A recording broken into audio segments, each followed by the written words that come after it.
强盗施展法术，将一个7尺男儿变成了一个小人，随后一脚把他踢飞。眼见男人就要惨遭强盗毒手，此时一位貌美女子出现，手里不断的发出白光，制服了强盗，及时救下了男人。男人因此喜欢上了姑娘，殊不知姑娘竟是东海龙宫的龙女。这天，东海龙王要过1000岁大寿，龙王的女儿云花公主带着蚌壳精，准备到凡间为父王采摘鲜果。主仆二人兴高采烈地走出大门，随后他们浮出水面，两人就顿时变成了凡间女子的模样。当他们来到云州时，竟看见脚下土地干枯，田里庄稼颗粒无收。龙女见状大怒，此处是哪个不称职的管的，怎么也不知道降雨。突然远处传来一个声音，是一个叫姜文玉的书生正在埋怨，他正准备进京赶考，不料半路河水干涸，根本没办法乘船渡河，走旱路的话太费时间，肯定会耽误考期。急得书生直跺脚，心中不免怨恨起了龙王玩忽职守。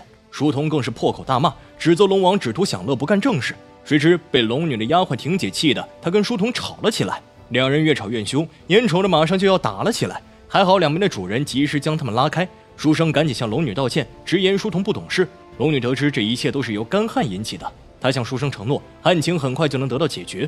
说罢立刻就辞别了书生，回到龙宫拿到降雨令旗，在天上指挥水族行云布雨。很快大雨倾盆而下，底下的百姓们全都欢呼雀跃，纷纷跪地感谢龙王。龙女在天上也看见了书生，此时的书生高兴得像个孩子，在雨中手舞足蹈。龙女见他如此纯真，心中不免升起了爱慕之情。随后两人再次相遇，书生表示没想到竟真让小姐猜中会下大雨，真乃神人也呀。丫鬟笑着说道，我家小姐可不是靠猜的，刚刚的那场大雨就是她带领水族部的，她可是东海龙宫的龙女，要不然怎么会说下雨就下雨呢？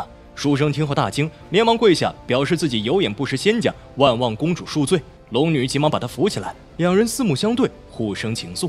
而这一幕恰好被暗恋龙女已久的黑蛟看见，气得他咬牙切齿，心中醋意大发，施法引来滔天洪水，淹没了村落房屋。龙女见状急忙前去阻止，可就在这时，黑蛟又变作强盗，想要趁机除掉情敌。只见他施法把书童变小，一脚踢飞，然后手持杆刀步步逼近书生。书生瑟瑟发抖，吓得腿都软了。危急关头，龙女及时赶来，手心发出耀眼白光，破了黑蛟的法术，使他现出了真身。发现是黑蛟后，龙女狠狠地教训了他，并把他赶回了龙宫。事后，书生万般感激他的救命之恩，两人本就爱慕对方，经此一事，两人竟相互表白，最后决定私定终生。另一边被黑蛟踢飞的书童以为公子已经遭遇不测，拿起一根红绳准备上吊自尽，幸好被赶来的丫鬟施法救下。丫鬟嘲笑着，你家公子还没死，你就急着要去投胎呀？快随我来吧。书童见公子毫发无伤，万般庆幸，连忙感谢他们的救命之恩。他见公子和龙女恩爱缠绵，不仅羡慕起来。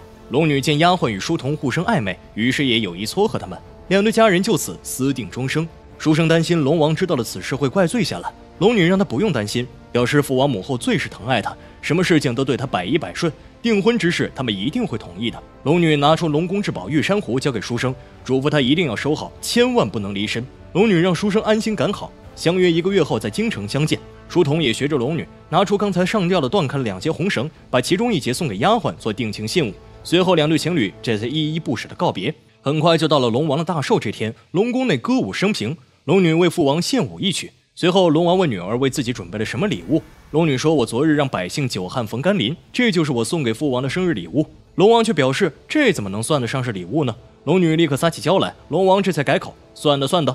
趁着龙王高兴，龙女准备把昨日私定终身的事情告诉他，但思索再三，她还是和母亲先说了。怎料龙母听后大惊，让他千万不能告诉龙王，这件事也不许再提。黑蛟对驸马之位觊觎已久，于是趁机向龙王告密，说蚌壳精真姑昨日在云州私配了凡人，这可是触犯了龙宫律法呀。龙王听后大怒，真姑，难道你不知仙凡不可婚配吗？还不速速去退婚？可真姑誓死不愿。龙女出面解围道，此事与真姑无关，都是我一个人的错。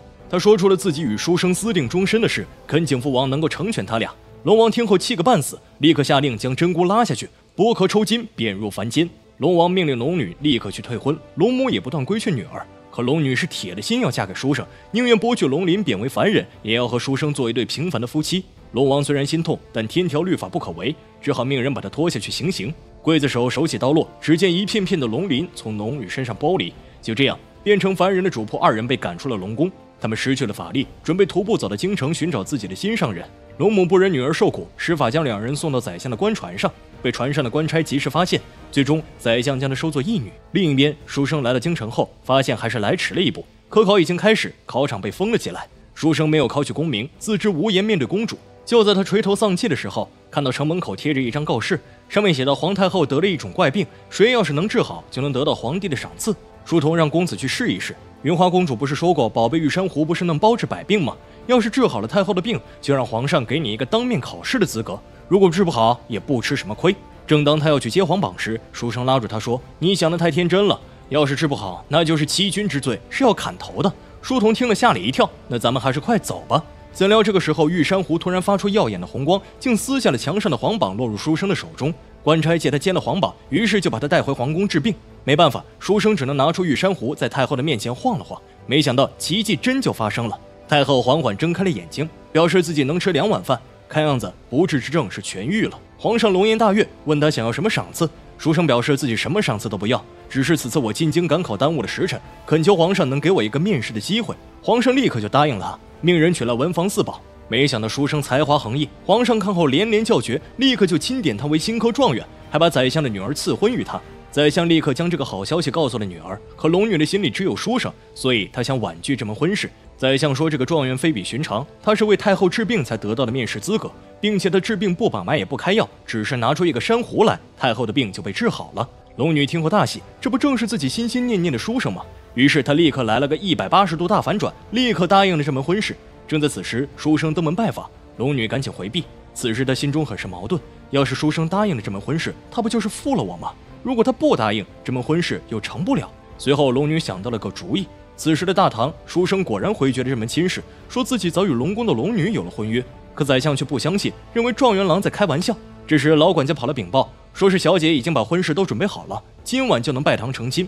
此事全城都已经知晓，要是嫁不成，小姐就要上吊自尽。宰相听后心急如焚，干脆跟状元摊牌，表示今天你娶也得娶，不娶也得娶，不然我女儿就没命了。命令下人强行把她带去换衣服。书生敢怒不敢言，他手握玉珊瑚，恨不得马上飞到龙女的身边。而龙女看他越不愿意，心中就越发的欢喜。书生表示自己心有所属，希望小姐能和宰相说明，退掉这门婚事，再另择佳婿。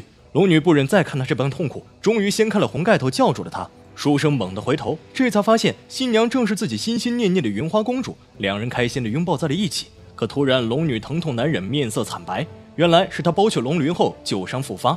书生心急如焚，赶紧拿出玉珊瑚，想要为她治伤，可却毫无作用。这时黑蛟抱着个盒子飞来，他表示这里面是云花公主的龙鳞，只要披上它，你就不会再痛了，然后再随我一同回龙宫请罪。怎料龙女表示，我就算是痛死也绝不会披上的。为了断绝公主的念想，黑蛟想要拿刀杀到书生，可是他有玉珊瑚护体，根本无法近他的身，于是就诓骗书生，公主的伤痛需要你的血才能治好。听完以后，书生准备用刀割破手臂，可却被玉珊瑚阻拦。黑蛟让他赶紧把玉珊瑚扔掉，龙女连忙喊道：“千万不能扔！”可书生救他心切。正当他要扔掉玉珊瑚的时候，龙母及时赶来，大喊道：“大胆黑蛟，竟敢破坏我儿的婚事！”黑蛟见状，吓得连忙逃走。随后，龙母吐出一颗龙珠，缓缓飞向龙女，最终镶嵌她胸前的长命锁里。龙女顿时感觉疼痛全无，面色也慢慢红润了起来。两人连忙拜谢龙母。龙母说道：“我女儿今后就交给你了，你一定要好好待她，希望你们能够白头偕老。”龙母走后，龙女将鳞片撒入河里，她宁愿不做神仙，也要和书生相伴一生。好了，龙女的故事讲到这里就完了。喜欢的朋友们记得点赞关注，咱们下个视频再见。